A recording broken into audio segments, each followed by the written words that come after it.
Protesters are expected to gather at the legislative building tomorrow to oppose a bill that would limit voter registration. The bill would make it a crime to register someone else to vote if you are not a DMV or elections employee.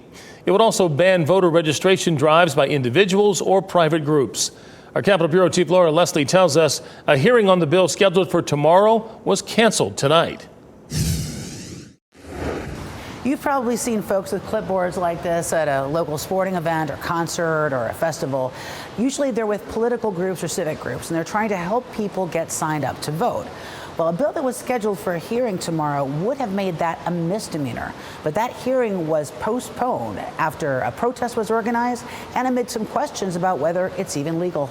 Ann Webb is with Common Cause NC, a group that conducts voter registration drives. What we're talking about is a volunteer sitting in the church lobby after the service, offering to help other members register to vote. We're talking about somebody who decides to go and sit outside a baseball game and assist voters. Webb says voters of color, rural voters, elderly, and college-age voters are groups that often use these drives to register or update their registrations.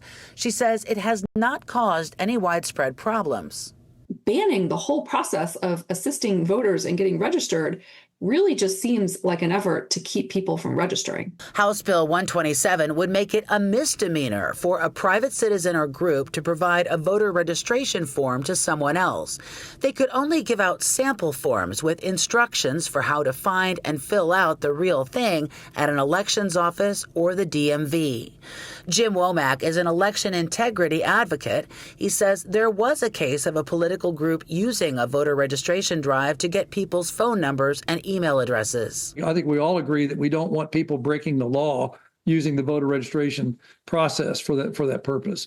But Womack said banning voter registration drives outright would violate the National Voting Rights Act, which explicitly says voter registration drives must be allowed.